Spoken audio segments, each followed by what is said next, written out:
Hello friends, हमारे YouTube channel success heroes में आपका फिर से स्वागत है। हमारी पिछली वीडियोज़ को जो आपने इतना सारा प्यार दिया उसके लिए हम आपका बहुत बहुत धन्यवाद करते हैं और आशा करते हैं कि आपका प्यार हमेशा हमारे साथ ऐसा ही बना रहेगा। आपको अगर हमारी वीडियोज़ अच्छी लग रही हैं तो हमारे यूट्यूब चैनल सक्सेस हीरोज़ को सब्सक्राइब करें, वीडियोज़ को लाइक, कमेंट और अपने दोस्तों के साथ ज़्यादा से ज़्यादा शेयर करें। देखिए, परसेंटेज के हम 2 पार्ट बना चुके हैं और आज हम तीसरा पार्ट करने जा रहे हैं, तीसरा और अंतिम। पिछले जो पार्ट में हमने अब तक क्वेश्चन रखे थे वो easy level to moderate level रखे थे, लेकिन आज के जो क्वेश्चंस होंगे वो मॉडरेट लेवल से हाई लेवल तक के होंगे, मतलब ट्रिकी लेवल के थोड़े से क्वेश्चन होंगे। तो चलिए स्टार्ट करते हैं। देखिए, हमारे पास दिया हुआ है कि एक परीक्षा में एक विद्यार्थी अधिकतम नंबरों का 20% लाता है और 5 नंबर से फेल हो जाता है। दूसरा विद्यार्थी जो अधिकतम नंबरों का 30% लाता है और 5 नंबरों से 20 नंबर ज़्यादा लाता है, तो पास होने के लिए कम से कम कितने नंबर चाहिए। देखिए, ऐसे ऐसे क्वेश्चनों के लिए मैं डायरेक्ट ही शॉर्टकट करवाऊँगा, ठीक है। और उस शॉर्टकट को थोड़ा सा ध्यान से देखिएगा और बड़ा ही मतलब अच्छा क्वेश्चन है और जल्दी से जल्दी हम इसको करने की कोशिश करेंगे छोटे से छोटे मेथड में, ठीक है। देखिए, अगर मुझे इसमें कंसेप्ट क्या लगेगा, देखिए कि पास होने के लिए जितने नंबर चाहिए, ठीक है, या वो फेल होके या वो ज़्यादा लाके, ठीक है, या तो उसको फेल होने के लिए मतलब पास होने के लिए जितने नंबर से फेल हुआ उतना, या फिर उसने कितने ज़्यादा नंबर लाए वो। पासिंग मार्क्स तो दोनों के लिए बराबर होंगे, ठीक है। तो वही कंसेप्ट लगाएंगे हम पासिंग मार्क्स वाला, ठीक है। तो चलिए क्वेश्चन स्टार्ट करते हैं। देखिए, एक विद्यार्थी 20% लाता है, ठीक है, 20% लाता है, ठीक है। कितने नंबर से फेल हो जाता है? 5 नंबर से फेल हो जाता है। कहने का मतलब ये है, अगर मैं इसमें 5 नंबर जोड़ दूँ तो वो पास हो गया, ठीक है। और दूसरा विद्यार्थी 30% नंबर लाता है, लेकिन 20 नंबर ज़्यादा लाता है वो उससे, ठीक है। अगर मैं इसमें से 20 नंबर घटा दूं तो वो भी पास ही हुआ है, ठीक है। और पासिंग मार्क्स तो दोनों के बराबर होंगे ना, ठीक है। देखिए, 20% वो लेके आया और 5 से फेल हो जाता है। अगर मैं 5 को जोड़ दूं तो वो पास हो जाएगा। ऐसे ही पास हो गया ना, वो पासिंग मार्क्स हैं ये पूरे, ठीक है।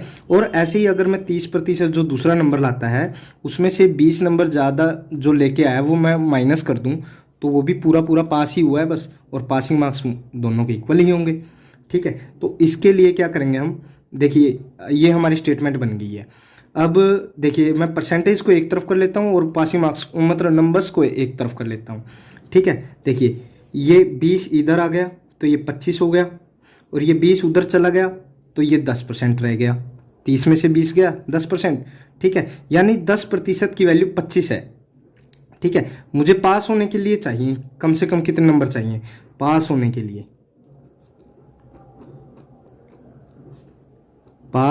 लिए कितने नंबर चाहिए? देखिए, 10% की वैल्यू 25 है तो हमें 20% की वैल्यू, ये पासिंग मार्क्स थे ना हमारे पास, तो 20% की वैल्यू क्या होगी? 25 का दुगना कर दूंगा मैं, ठीक है, प्लस के 5, यानी 25 दूनी 50 और 5 55, यानी 55 मार्क्स अगर वो मेरे आ जाएंगे पेपर में तो पास हो जाएगा, ठीक है। ऐसे ही इस क्वेश्चन बनता है कि यहाँ से एक क्वेश्चन बन सकता है कि कुल कितने ज़्यादा से ज़्यादा कुल कितने मार्क्स होंगे, ठीक है। मैक्सिमम मार्क्स भी पूछ सकता है कि एक पेपर में उसमें कितने मार्क्स होंगे। देखिए, अगर कुल मार्क्स निकालने हैं तो कुल मार्क्स होते कितने हैं? कुल अंक अगर निकालने हैं तो कुल अंक की वैल्यू 100% होती है, ठीक है। तो ये हमारा आंसर था इसका, लेकिन ये आगे मैं वैसे बता रहा हूँ। कुल अंक हमारे पास 100% होते हैं। 10% की वैल्यू अगर 25 है तो 100% की कितनी होगी?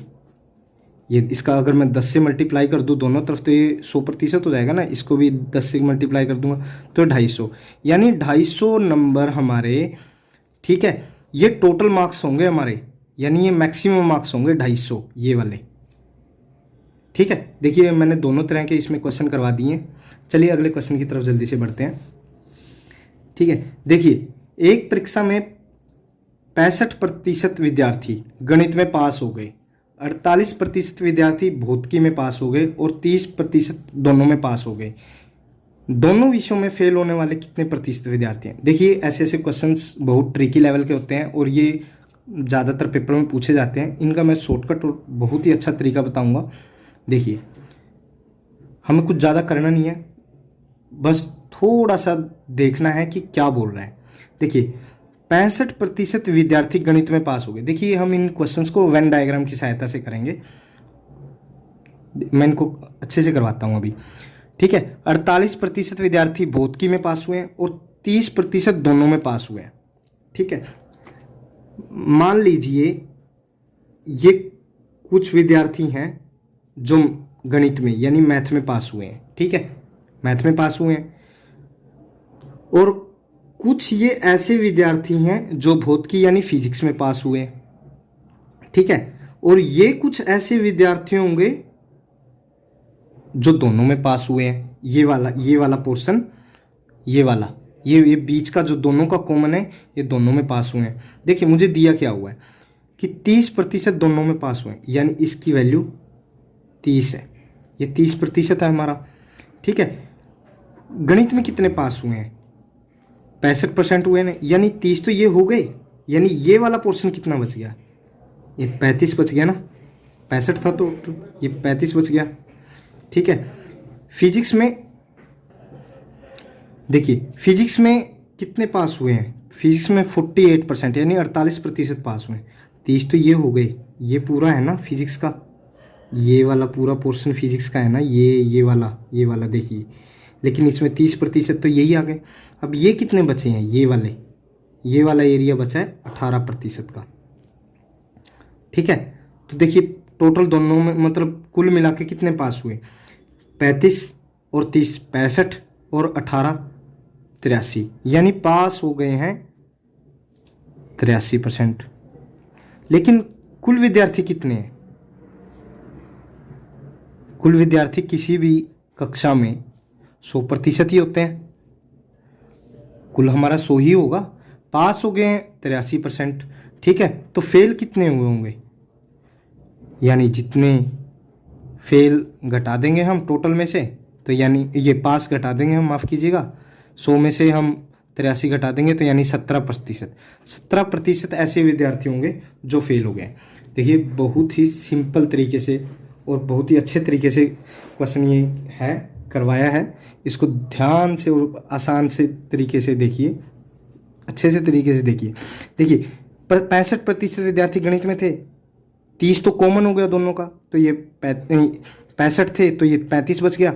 ऐसे ये 48% था तो 30 तो ये हो गया कॉमन वाला, 18 ये बच गया। अब तीनों को मिला देंगे तो वो पास हो गए। अब फेल निकालने हैं तो कुल में से पास के निकाल देंगे तो फेल बच जाएंगे। ठीक है, चलिए अब हम अगले क्वेश्चन की तरफ जल्दी से बढ़ते हैं।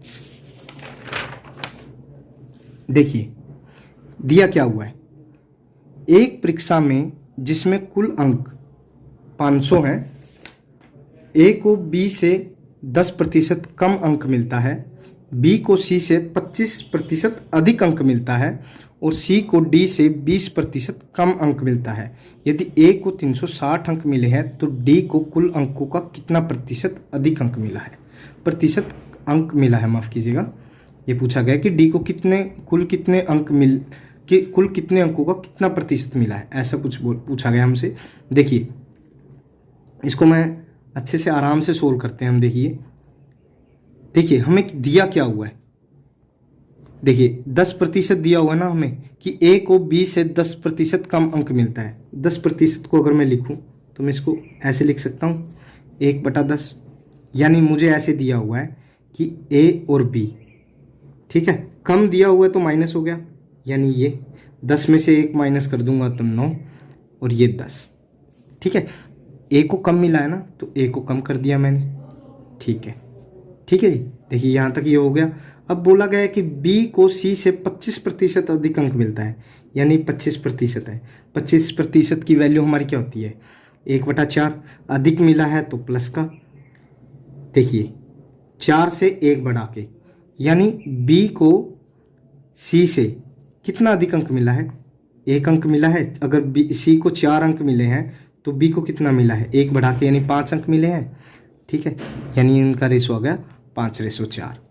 ठीक है, देखिए आगे, बी सी को डी से 20% कम अंक मिला है, यानी 20% की वैल्यू क्या होगी, 1/5, और कम मिला है तो माइनस, यानी डी को अगर 5 मिले हैं तो सी को कितने मिले हैं, 4 मिले हैं। यानी डी को अगर 5 मिले हैं तो सी को कितने मिले हैं, 4 मिले हैं। ठीक है, ऐसा कुछ है। यदि ए को 360 अंक मिले हो तो डी को कुल अंकों का कितना प्रतिशत अंक मिला है, यह हमें ज्ञात करना है। ठीक है, देखिए बी की हमारे पास वैल्यू यहाँ कितनी है, यहाँ 10 है, यहाँ 5 है। देखिए इसको भी 10 बनाएंगे हम पहले, तो अगर मैं इसको 2 से गुना कर देता हूँ सारे को, ठीक है, तो क्या हो जाएगा, तो यहाँ पे ये 10 और ये 8 हो जाएगा। ठीक है, अगर यहाँ पे 8 है तो इसको भी 2 से गुना करनी पड़ेगी। सी की वैल्यू यहाँ 8 है तो यहाँ 4 है ना, तो इसको भी 2 से गुना कर दीजिए। यहाँ क्या हो जाएगा, यहाँ 8 और यहाँ भी, यहाँ 10। ठीक है, तो यानी A/B/C/D क्या आ गया, देखिए ध्यान से, ए की वैल्यू 9, यहाँ से 9, बी की वैल्यू कितनी है, बी की वैल्यू यहाँ से कितनी है, 10 है ना, तो 10। ठीक है, यहाँ से सी की वैल्यू कितनी होगी, सी की वैल्यू 8 होगी। देखिए 8 है ना, यहाँ दोनों वैल्यू बराबर कर लीजिएगा। डी की वैल्यू कितनी है, 10 है। ठीक है, ए को कितने अंक मिले हैं, ए को 360 अंक मिले हैं, यानी 9 की वैल्यू 360 है भाई, हमें 9 की वैल्यू 360 दी हुई है। यानी अगर मैं 9 का 360 कितना है, 9 का 40 गुना है। ठीक है, अगर ए को 360 अंक मिले हैं यानी उसका 40 गुना मिले हैं, तो डी को भी 40 गुना ही मिलेंगे, क्योंकि रेशो में तो बराबर ही उतना ही मिलेगा। तो 40 मिले हैं तो डी को कितने मिलेंगे, 400 अंक मिलेंगे। ठीक है, कितने प्रतिशत अंक मिलेंगे, प्रतिशत अंक, डी के प्रतिशत अंक। ठीक है, ये कैसे निकालेंगे, 400 है, कुल अंक कितने हैं, 500, डिवाइड बाय 500 इंटू में 100। ठीक है, अब देखिए 2 जीरो से 2 जीरो गई, 5 अट्ठे 40 और पीछे 0, यानी डी को 80% अंक मिले हैं। ठीक है, देखिए कुछ नहीं है, हमें रेशो इक्वल करना है। यहाँ पे बी की जो वैल्यू होगी, बी की वैल्यू यहाँ भी यही आएगी, सी की जो वैल्यू यहाँ होगी, सी की वैल्यू यहाँ भी वही बनानी है हमें। ठीक है, बस इतना सा लॉजिक है इसमें। ठीक है, चलिए अगले क्वेश्चन की तरफ बढ़ते हैं जल्दी से। देखिए, एक मतदान में 2 प्रत्याशी भाग लेते हैं, 20% मतों या वोटों को अयोग्य घोषित कर दिया गया और विजेता प्रत्याशी को योग्य मतों का 70% प्राप्त हुआ और वह मतदान 9600 मतों से जीत गया, तो कुल मतों की संख्या ज्ञात करें। देखिए इन क्वेश्चंस को मैं करवाता हूँ आपको कि ये क्वेश्चंस कैसे होते हैं। देखिए हम कंसेप्ट करते हैं इसका पहले कि होता क्या है। देखिए हमारे पास कुल मत कितने होते हैं, 100 होते हैं, 100% हमारे पास कुल मत होंगे। देखिए उसमें से क्या कर दिया जाता है कि कई बार मान लीजिए ऐसे ही कुछ दिया होगा कि कुछ मतों को अयोग्य है,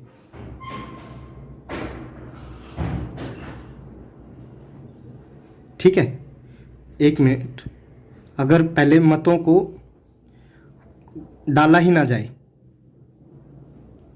डाला नहीं गया, ठीक है, पहले आता है कि कुछ मतों को डाला नहीं गया, ठीक है, मान लीजिए 10% मतों को डाला नहीं गया, ठीक है, तो हमारे पास कितने मत बचेंगे, 90% अंक मत बचेंगे।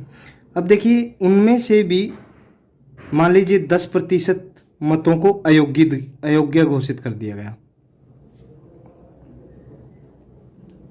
ठीक है, तो कितने मत बचेंगे, 90 का 10% कितना हो गया, 9, तो योग्य मत कितने बचेंगे? योग्य,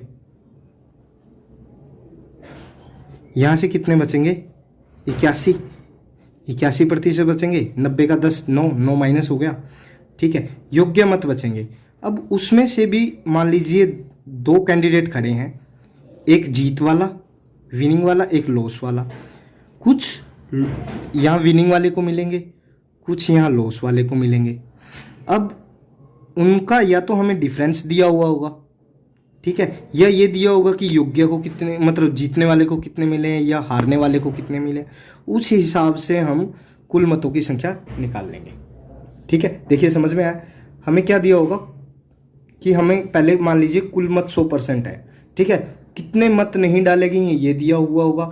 उसके बाद हमारे कितने मत डाले गए हैं, डाले गए मत, ठीक है, ये आ जाएंगे हमारे पास। उसमें से कितने मत हमें अयोग्य दिए हों, मतलब अयोग्य घोषित कर दिए गए हैं, वो दिया होगा। उससे हम योग्य मत निकालेंगे। अब योग्य मत ही जो हमें, योग्य मत ही है ना जो विनिंग और लॉस में भाग लेंगे। ठीक है, तो जीत और हार में वही भाग लेंगे। उसमें से क्या करेंगे कि कुछ जीत वाले ले जाएगा, कुछ हार वाला ले जाएगा। अब उन दोनों का हार का दिया होगा, या तो डिफरेंस दिया होगा हमें, या विनिंग वाले के कितने हैं उतने दिए होंगे, या लॉस हारने वाले को कितने मत मिले हैं वो दिए होंगे। उससे हमें कुल मत निकालने हैं। ठीक है, देखिए समझ में आ गया आपको। चलिए अब हम क्वेश्चन की तरफ बढ़ते हैं। देखिए हमें दिया क्या हुआ है। देखिए एक मतदान में 2 प्रत्याशी भाग लेते हैं। 20% वोटों को अयोग्य घोषित कर दिया गया और विजेता प्रत्याशी को योग्य मतों का 70% प्राप्त हुआ है। ठीक है, और वह मतदान 9600 मतों से जीत गया। तो कुल मतों की संख्या ज्ञात करें। हमारे पास देखिए कुल मत मान लीजिए 100% है। ठीक है, 100% ही होते हैं। अब देखिए डाले गए वोटों के बारे में उसने कुछ नहीं बोला गया कि कितने डाले गए हैं, कितने नहीं डाले गए, उसके बारे में कुछ नहीं कहा। लेकिन ये बोल दिया कि 20% वोटों को अयोग्य घोषित कर दिया गया। कितने प्रतिशत? 20% को अयोग्य। ठीक है, तो योग्य कितने आ गए? योग्य मत आ गए हमारे पास 80% आ गए। ठीक है, योग्य मत हमारे पास 80% आ गए। देखिए अब योग्य मतों में से एक जीतेगा और एक हारेगा। ठीक है, एक विनर होगा, एक लॉस कर जाएगा जो वो होगा। ठीक है, योग्य मतों का 70%, जीतने वाले को, विजेता प्रत्याशी को योग्य मतों का 70% प्राप्त हुआ है। 80 का 70% कितना होगा?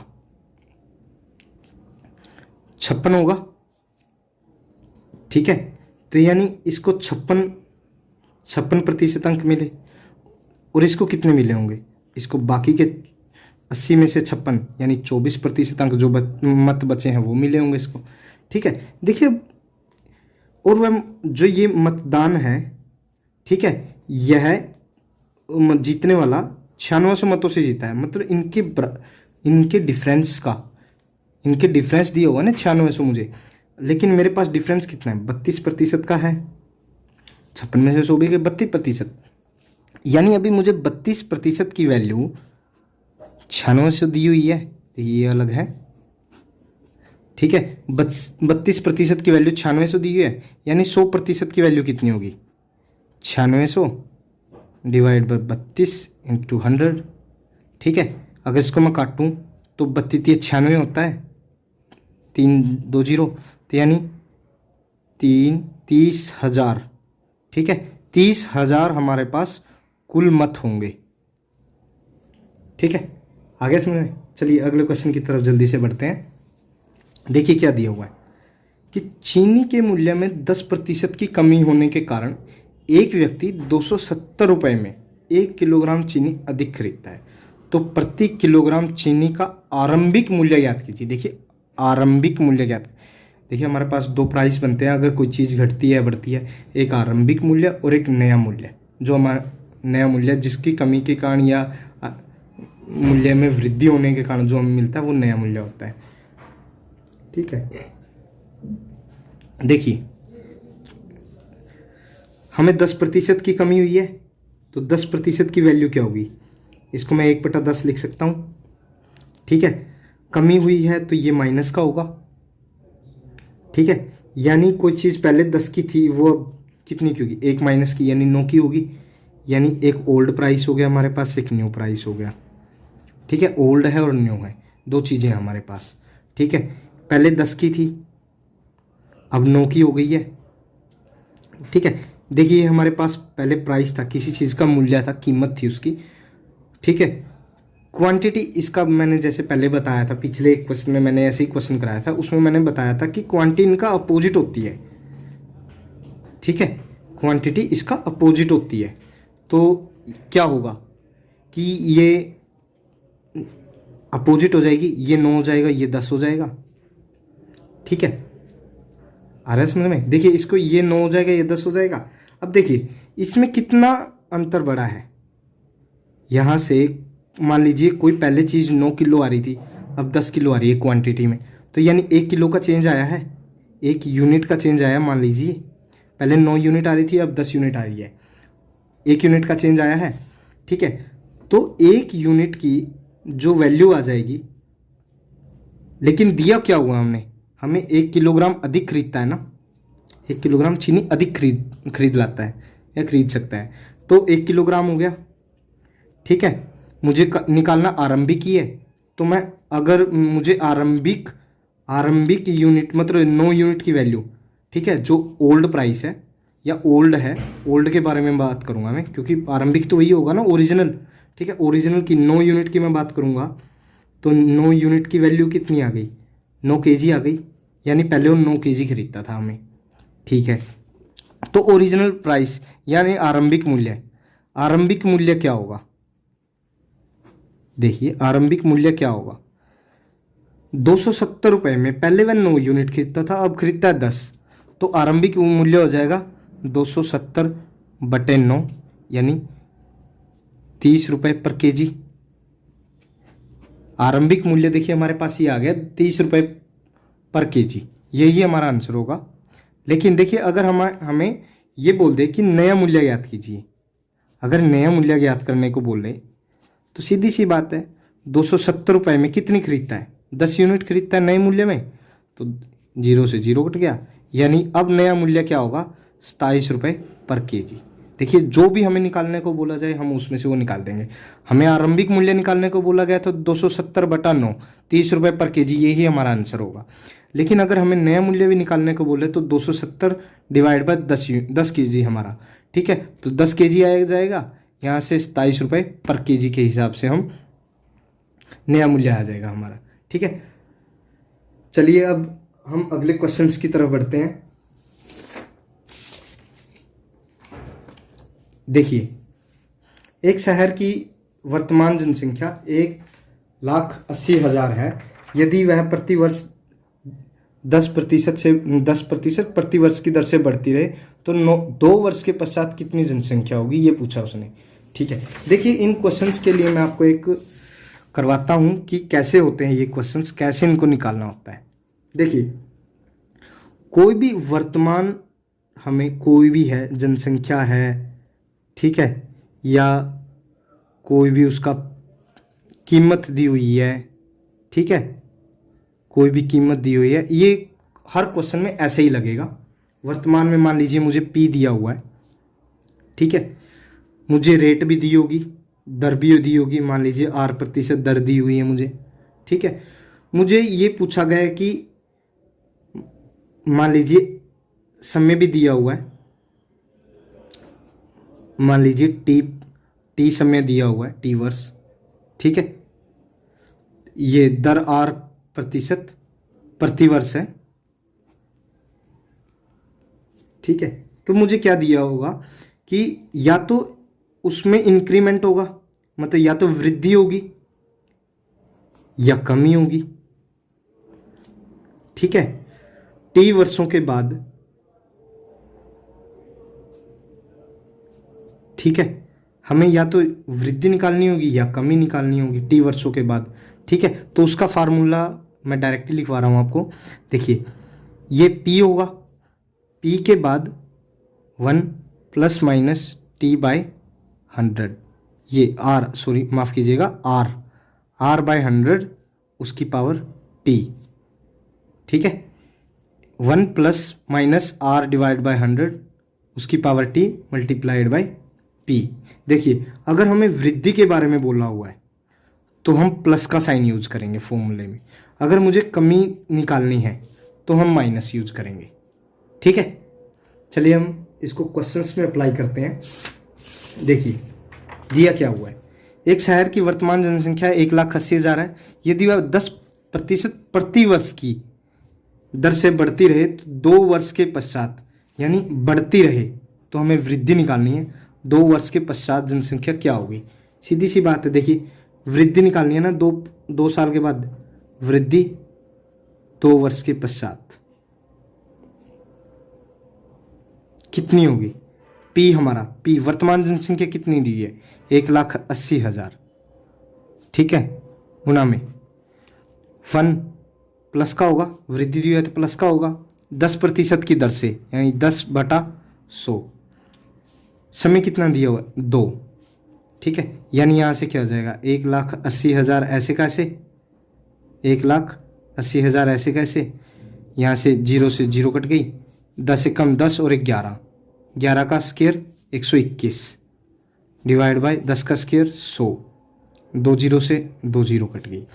देखिए जब मैं इसको मल्टीप्लाई करता हूँ, 18 एकम 18, 2 0 पीछे ऐसे कैसी हैं, 18 एकम 18, 18 दूनी 36 और 1 37, 3, 18 एकम 18 और 3 21, यानी 21,000, मतलब 2,17,800 रुपये, 2,17,800 रुपये, ठीक है। 2 वर्ष के पश्चात इतनी जनसंख्या होगी, माफ़ कीजिए रुपये नहीं है, ये जनसंख्या होगी इतनी, 2,17,800। देखिए ये ऐसे ही क्वेश्चन है, इसमें अगर किसी चीज़ की कीमत बढ़ रही है या घट रही है, हमें ये बतानी है कि इतने प्रतिशत या इतने प्रतिशत की दर से बढ़ रही है या इतने प्रतिशत की दर से घट रही है। हमें कितने साल, मतलब कुछ x वर्ष बाद या t वर्ष बाद हमें बताना है कि कितनी उसकी कमी होगी, मतलब कीमत में कमी होगी या ज़्यादा वृद्धि होगी। हम ये भी क्वेश्चंस इसी के माध्यम से निकालेंगे, ठीक है। चलिए अगले क्वेश्चन की तरफ मैं जल्दी से बढ़ता हूँ। देखिए एक मकड़ी एक खंबे की ऊंचाई का 62 सही 1/2 1 घंटे में चढ़ती है और अगले 1 घंटे में शेष ऊंचाई का 12 सही 1/2 भाग चढ़ती है। यदि उस खंबे की ऊंचाई 192 मीटर है तो दूसरे घंटे में मकड़ी के द्वारा चढ़ी गई ऊंचाई ज्ञात कीजिए, ठीक है। तो देखिए हमारे पास हमने 12.5 की वैल्यू निकाली थी, 12.5 की वैल्यू निकाली थी 1/8, ठीक है। अगर मैं इसको 5 से गुना कर दूं, इसको मैं 5 से गुना कर दूं तो 62.5 हो जाएगा, यानी इसको मैंने 5 से गुना कर दिया 5/8, ठीक है। यानी 12.5 की वैल्यू आ गई, 12.5 की वैल्यू 1/8 थी, 62 की वैल्यू आ गई 5/8, यानी किसी चीज़ की वैल्यू पहले 8 थी, ठीक है, किसी चीज़ की वैल्यू 8 थी फिर बाद में 5 है, ठीक है। यानी देखिए खंबे की ऊंचाई 8 थी, कितनी चढ़ी उसने 1 घंटे में 5 चढ़ गई है, ठीक है। यानी लेकिन हमें दिया क्या है कि खंबे की ऊंचाई में 192 मीटर दिया हुआ है, तो यानी 8 की वैल्यू हमें 192 दी हुई है, ठीक है। अब कितनी चढ़ी है मकड़ी, 5 चढ़ी है हाइट, तो 5 की वैल्यू निकाल लेंगे, 192/8 गुना 5 24 120, यानी 120 मीटर, ये भी मीटर ही है, ठीक है। 1 घंटे में ठीक है 120 मीटर चढ़ गई है वो। आगे शेष ऊंचाई कितनी बच गई, अब देखिए शेष ऊंचाई अब बच कितनी गई है, 192 में से 120 में अगर घटा दूंगा तो यानी 72 मीटर बच गई है, 72 मीटर अभी बच गया है, ठीक है। उसका 12 से 1/2, यानी अगर वो देखिए हमारे पास 12 से 1/2 की वैल्यू 1/8 है, यानी अगर 8 की वैल्यू 72 है अभी, ठीक है, तो अगले 1 घंटे में वो एक ही ऊंचाई चढ़ती है उसका, यानी अगले एक घंटे में वो एक ही चढ़ेगी, यहाँ से 8 से 1 चढ़ेगी ना, तो 1 घंटे में कितना चढ़ेगी 72/8, यानी 8 में 72, 9 मीटर की ऊंचाई चढ़ेगी, और यही हमारा आंसर है तो दूसरे घंटे में मकड़ी के द्वारा चढ़ी गई ऊंचाई हमें निकालनी थी, जो हम 9 मीटर आएगी। ठीक है, चलिए मैं अगले क्वेश्चन की तरफ बढ़ता हूँ जल्दी से। देखिए मुझे दिया क्या हुआ है, मुझे दिया हुआ है ताजे फल में 68% पानी है तथा सूखे फल में 20% पानी है। तो 100 किलोग्राम ताजे फलों से कितने किलोग्राम सूखे फल निकाले जा सकते हैं, यह मुझे निकालना है। ठीक है, देखिए 68% को मैं लिख सकता हूँ 68 डिवाइड बाई 100 यानी 17/25 लिख सकता हूँ। ठीक है, और 20% को क्या लिख सकता हूँ मैं 1/5 ऐसे लिख सकता हूँ। देखिए फल में क्या क्या होता है, देखिए फल में एक तो पानी होता है, एक उसका गुदा भाग होता है जो, ठीक है, जिसको हम पल्प बोलते हैं, एक वो होता है। यानी एक तो वाटर होता है उसके अंदर, एक पल्प होता है, पल्प को हम गुदा बोलते हैं हिंदी में। ठीक है, देखिए अगर कोई ताज़ा फल 25 है तो वाटर कितना होगा उसमें, 68% था ना, तो उसमें वाटर होगा 17 भाग वाटर होगा, बचा हुआ भाग पल्प होगा। यानी 25 में अगर मैं 17 घटाऊंगा तो 8 होगा, पल्प हो गया। ठीक है, देखिए ये 25 हो गया ना टोटल। ठीक है, देखिए यहाँ से अब सूखे फल में क्या क्या होगा, वही होगा, वाटर होगा, पल्प उसमें भी होगा। देखिए अगर टोटल 5 है और 1 भाग पानी है, उसमें 1 भाग पानी है और कितना पल्प कितना बच गया, फिर 4 बच गया। देखिए ये है ताजे फल में, मैं लिख देता हूँ, ये ताजे फल का है और ये सूखे फल का है। ठीक है, आगे समझ में। देखिए ताजे और सूखे फल में यही देखना है हमें कि वाटर और पल्प है कितना कितना है। देखिए अगर ताजे फल को हम धीरे धीरे अगर मतलब उसको रख देंगे तो वो धीरे धीरे सूख जाएगा ना, सूखते सूखते उसमें क्या होगा, उसमें पानी की मात्रा कम होगी। ठीक है, समझ रहे हो, उसमें पानी की मात्रा कम होगी लेकिन गुदा बराबर ही होगा। ठीक है, तो अब हमने यहाँ पे हमें गुदा बराबर करना है। देखिए यहाँ 8 दियो है, यहाँ 4 दियो है, इसको मैं 8 बनाना है, मुझे 2 से मल्टीप्लाई कर दूंगा, इधर भी मल्टीप्लाई इधर भी मल्टीप्लाई, यानी ये 2 हो गया, ये 8 हो गया। ठीक है, बात आगे समझ में। तो ये 2 हो गया, ये 8 हो गया। अब पल्प तो बराबर है, पानी ही घटेगा ना धीरे धीरे जब भी फल सूखेगा। तो इसकी वैल्यू कितनी आ गई, ये 10 आ गई, ये 25 यूनिट है, ये 10 यूनिट है। ठीक है, अब मुझे दिया कि क्या हुआ कि 100 किलोग्राम ताजे फलों से मुझे 100 किलोग्राम ताजे फल दिए हुए हैं, लेकिन हमारे पास यहाँ कितने ताजे फल हैं, 25 यूनिट है। तो 25 यूनिट से की वैल्यू कितनी है, 100 किलोग्राम है, लेकिन हमें निकालनी कितनी है, 10 यूनिट की निकालनी है ना, हमें 10 यूनिट की वैल्यू निकालनी है हमें। 1 यूनिट की वैल्यू क्या आ जाएगी, 100/25 यानी 4 किलोग्राम, और 10 यूनिट की वैल्यू क्या आ जाएगी, 4 × 10 यानी 40 किलोग्राम। ठीक है, चलिए अगले क्वेश्चन की तरफ बढ़ते हैं हम जल्दी से।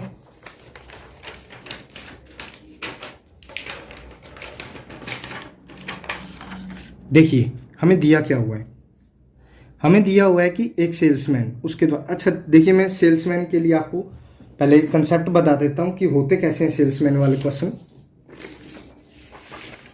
देखिए मैं उसका लॉजिक बता देता हूं कि होते कैसे हैं सेल्स वाले मैन वाले क्वेश्चन। देखिए कमीशन बेस्ड क्वेश्चन बोलते हैं हम इनको। ठीक है, मान लीजिए कोई आपने आईफोन खरीदा है, आपने आईफोन खरीदा, कोई 50,000 रुपए का आईफोन खरीद लिया आपने। ठीक है, और इसको सेल्समैन ने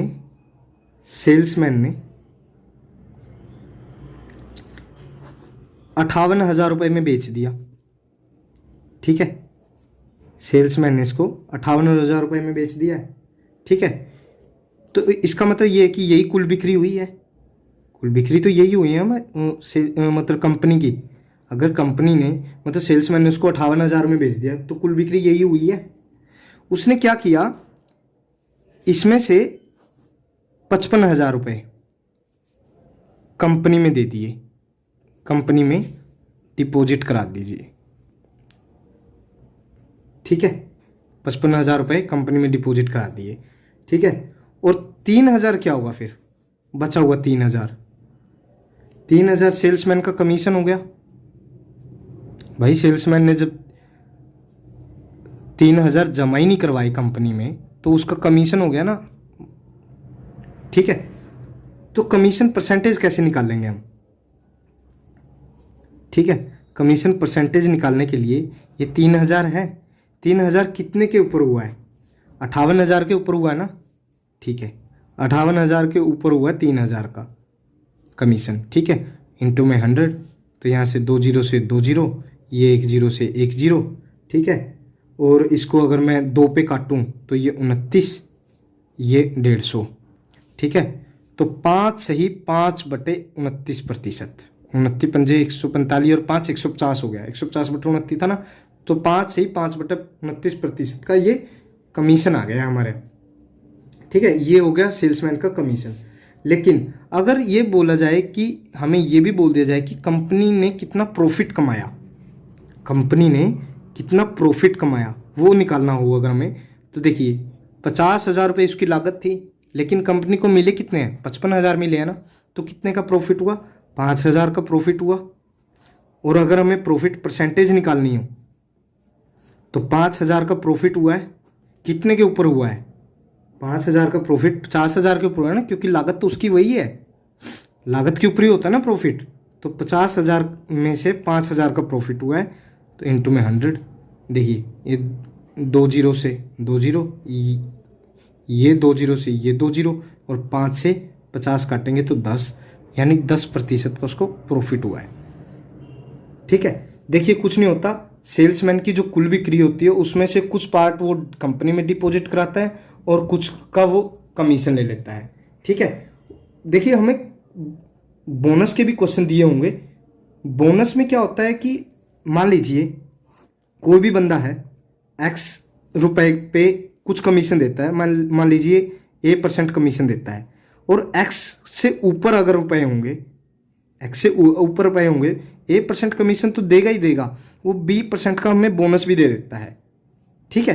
तो हमें दिया होगा कि टोटल अर्निंग कितनी हुई है उसकी, या उसकी टोटल अर्निंग दी होगी, तो उस हिसाब से हमें टोटल सेल निकालनी है कि टोटल सेल हुई कितनी थी, उन्हीं क्वेश्चंस को हमें निकालना है। चलिए देखिए क्वेश्चंस के माध्यम से मैं आपको अच्छे से समझाता हूँ, ठीक है। चलिए देखिए हमें दिया क्या हुआ है, हमें दिया हुआ है एक सेल्समैन उसके द्वारा की गई कुल बिक्री पर 16% कमीशन कमाता है और उसे 18,500 से ऊपर 3% का बोनस दिया जाता है। यदि सेल्समैन की कुल कमाई 15,595 रुपये हो तो कुल बिक्री ज्ञात कीजिए। देखिए मैं इसको क्वेश्चन को बड़े आसान से और छोटे मेथड से करवाता हूँ। देखिए सेल्समैन की कमाई 18,500 है, अगर वो कमाई 18,500 है तो वो 16% कमीशन कमाता है, ये हमें दिया हुआ है, ठीक है। 16% कमीशन कमाता है, ये हमें दिया हुआ है। लेकिन अगर कमाई 18,500 से ऊपर चली जाए, ठीक है, 18,500 से ऊपर चली जाए तो वो 16% कमीशन के साथ साथ 3% का बोनस कमाता है, ठीक है। 3% का बोनस कमाया ना उसने, ठीक है। अब बोला गया है कि सेल्समैन की कुल कमाई 15,595 रुपये है, ठीक है। तो देखिए अगर मैं यहाँ से 3% जो दिया हुआ है, ये 3% मैं इधर पे भी जोड़ दूँ, अगर मैं 3% इधर पे भी जोड़ दूँ तो ये हमारी कुल कमाई से ऊपर चली जाएगी ना, कुल कमाई से ऊपर चली जाएगी। देखिए कितना ऊपर चला गया, अगर 18,500 का मैं 3% निकाल लेता हूँ, ठीक है, 555 रुपये हो गए, ठीक है। यानी ये 16 और 3 19% की जो वैल्यू है अब 15,595 रुपये से 555 रुपये ऊपर हो गई, यानी 19% की वैल्यू। ये अगर मैं इसको जोड़ूं तो 5 5 10, 9 और 5 15 और 1 9 और 5 14 और 1 15, 5 5 10 और 1 11, ठीक है, 15 और 1 16, यानी 16 हो गई, 16,150, ठीक है। 1% की वैल्यू कितनी आ गई, 19 8 152, बच गए 9 और 95, 19×5 = यानी 850। ठीक है, 100% की वैल्यू कितनी आ गई? कुल बिक्री तो 100% ही होगी। ठीक है, तो ये आ गई, अगर दोनों तरफ 100 से गुना कर दूं तो ये 85,000 रुपये कुल बिक्री आ गई, और यही हमारा आंसर होगा। कुछ नहीं है, देखिए हमें 3% यहाँ पे जो बोनस मिला था ना हमें, वो 3% हमने यहाँ भी जोड़ दिया। ठीक है, अगर हम यहाँ पे एक्स्ट्रा 3% बोनस देते हैं तो कितना प्रतिशत बोनस बन गया? यानी 555 रुपये का बोनस बन गया। अब देखिए हमें इस 19% की वैल्यू है ना, देखिए 16% की वैल्यू दी हुई थी हमें। ठीक है, लेकिन हमें 19% की निकालनी है ना। अब 19% की हमें जो वैल्यू होगी वो 555 रुपये ज़्यादा होगी कुल बिक्री से, उसकी कुल कमाई से 555 रुपये ज़्यादा होगी। ठीक है, तो यानी 19% की वैल्यू 16,150 होगी, तो यानी 100% की वैल्यू 50,000 रुपये होगी। देखिए इसी तरह का मैं एक क्वेश्चन और कराता हूँ, और अच्छे से तरीके से क्वेश्चन आएगा, समझ में आएगा। ये ट्रिकी क्वेश्चन है, ध्यान से देखिए। ठीक है, देखिए एक कंपनी उसके सेल्समैन को कुल बिक्री का 15% कमीशन देती है। ठीक है जी, और उसे 18,000 की बिक्री से ऊपर 2% बोनस देती है। यदि सेल्समैन कुल बिक्री में से अपना कमीशन काटने के बाद कंपनी में 75,060 रुपये जमा करवाता है तो कुल बिक्री ज्ञात करें। ठीक है, देखिए मैं सिंपल से तरीके से कराता हूँ। मान लीजिए 18,000 रुपये की बिक्री, ठीक है, 18,000 रुपये की बिक्री हुई है। ठीक है, 18,000 रुपये की, मतलब कोई चीज़, मतलब अगर वो कोई चीज़ बेचेगा, ठीक है, 18,000 रुपये की, ठीक है, तो क्या होगा कि उसको 15% कमीशन मिलेगा। ठीक है, 15% कमीशन मिलेगा। लेकिन अगर 18,000 रुपये से ऊपर, ठीक है, 18,000 रुपये से ऊपर उसको 2% बोनस भी मिलेगा, 15% के साथ साथ, 15% कमीशन के साथ साथ 2% बोनस भी मिलेगा। यानी ठीक है, दिया हुआ है, अगर मैं 2% निकाल लूँ 18,000 का, 18,000 का 2% क्या हो गया? 2 0 से 2 0 यानी 360 रुपये। ठीक है, यानी अगर मैं इसको 2% को इधर भी जोड़ दूँ, ठीक है, इधर भी जोड़ दिए, यानी जो पैसे हैं वो 360 रुपये और बढ़ गए हैं। ठीक है, ये वैल्यू कितनी थी? 17% थी हमारी, दिया हुआ में ये 17% थी। तो कंपनी में तो काट लिया ना अब उसने। देखिए मैंने क्या बताया था कि कुल बिक्री में से या तो वो कमीशन अपना काट लेगा, कमीशन काट लेगा, और बाकी का क्या करेगा कि कंपनी में डिपॉजिट करा देगा। देखिए उसने 17% तो अपना काट लिया ना, बाकी क्या किया उसने? कंपनी में जमा करवा दिया। ठीक है, यानी जो 17 अगर कंपनी में काट लिया है तो यानी 83% है वो कंपनी में जमा करवा दिया उसने।